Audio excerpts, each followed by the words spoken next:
All right, welcome to the step 2 of the flow diagram. So while we were away, I went through and made a few changes with the production. So you can see it gets a little bit complicated. So use your best judgment and try to make your conclusions as much logical as possible. When you are uh, getting it ready to move to the next step, make sure that each step is an actual different output to your devices. If they are not, we can go back to other steps, as you can see here. So there's a lot of moving around. So we start here and we're running, waiting for a product flag. If we don't receive any product flag and we don't receive a product end signal, then we continue to just kind of stay in that step. But once we receive one or the other flag, we will move into either sending the product or receiving product, and then we kind of move around from there. So like we can go to product receive. If we lose our receive, we go back to product waiting for product. If we keep our product send flag and we also gain our product call flag, we'll go into a production where we send and receive, which is a different state from either one of those two. When the production is done, we're going to lose our product send flag, and we are going to lose our product receive flag, and then we're going to get our production end flag. So at that point in time, we're going to pump down tank. So we're going to pump down this tank. So we have our decision here.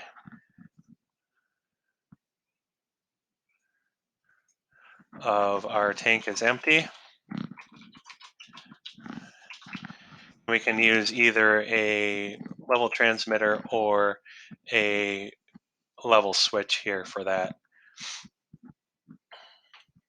So once our tank is empty, we can do a couple of other things. So this one I'm going to drain completely.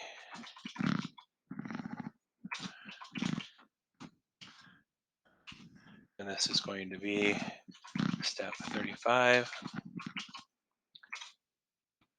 And in that step, what I'm going to do is I'm going to open the output and the drain, and we're just going to let it drain for a amount of time. So the step time is done. It's going to be our transition.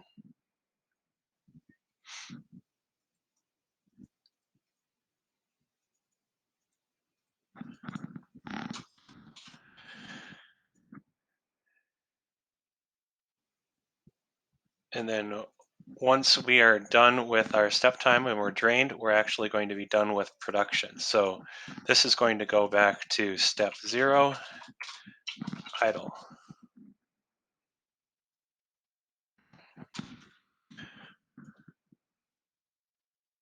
Oops.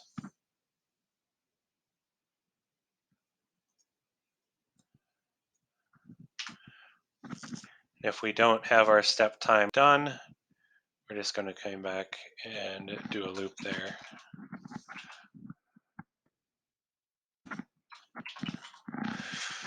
So now we know that our tank is drained after we've emptied it out. We've drained out this line here, whatever's left, and then we have gone back to idle. So we've made our full solution.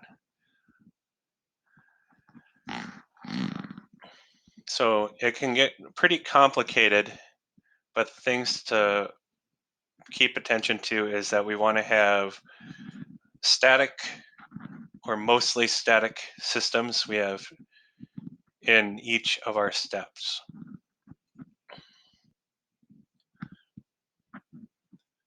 So we move on from there. So now what we can do So we can take our flow diagram here and convert it into our Excel spreadsheet here. So we find our transitions tab here, and we go for our steps. We have step 0, 5, 10, 15, 20, 25, 30, 35, and back to 0.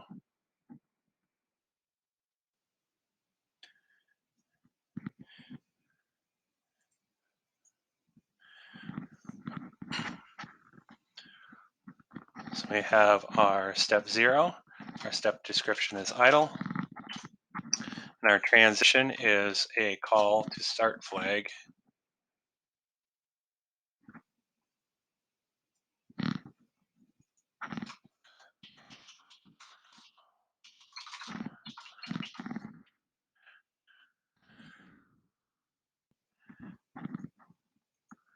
And then we're going to get system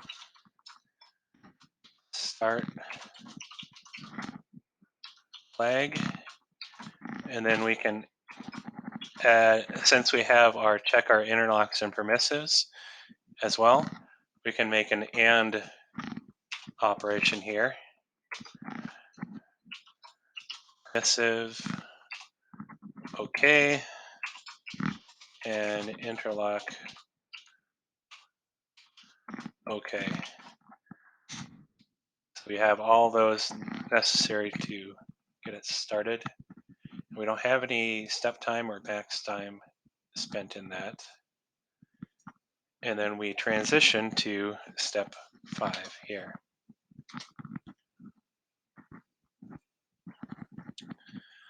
So we'll get step 5 and then go into step 10 here. And you'll see that step 10 can kind of go in a bunch of different places. So that means that we're going to need one for each condition here.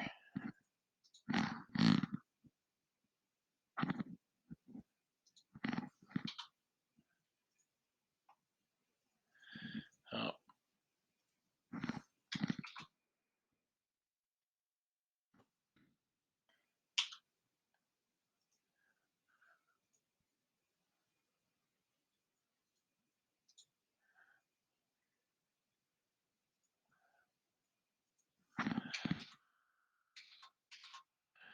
This step is waiting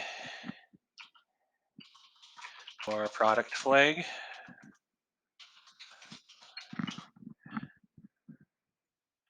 And then we can get a product call, we can get a product send, or we can get a product end.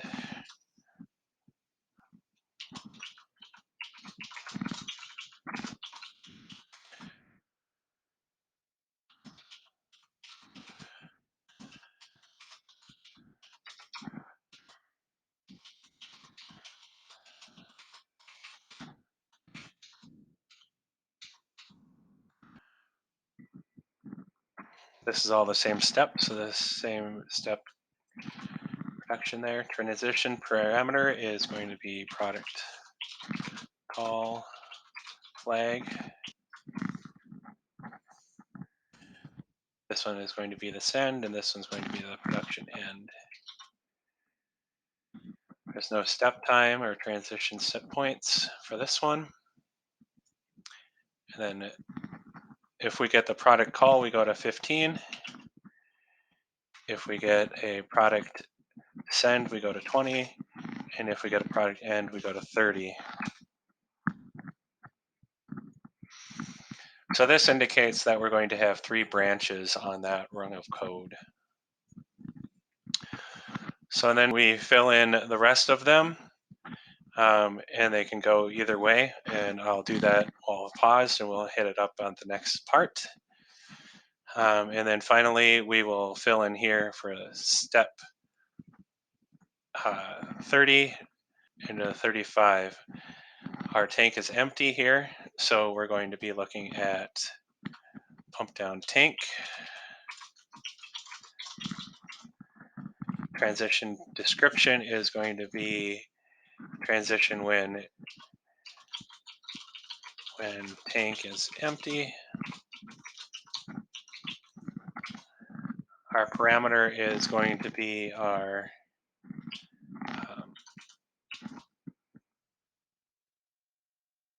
particular level switch here, level switch 606.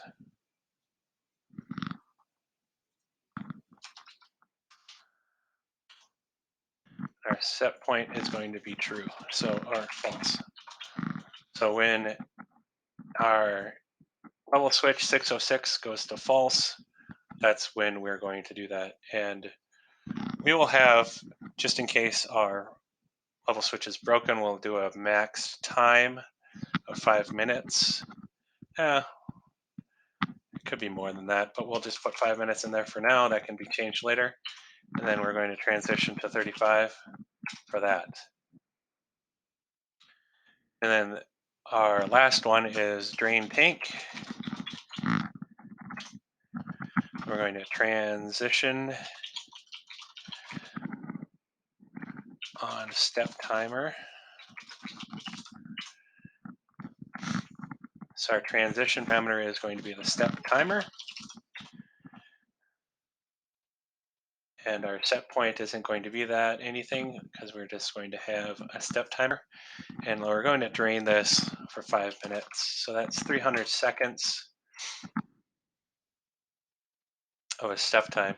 Since it's a step time, we don't need a max time override, and that's going to go to step 0.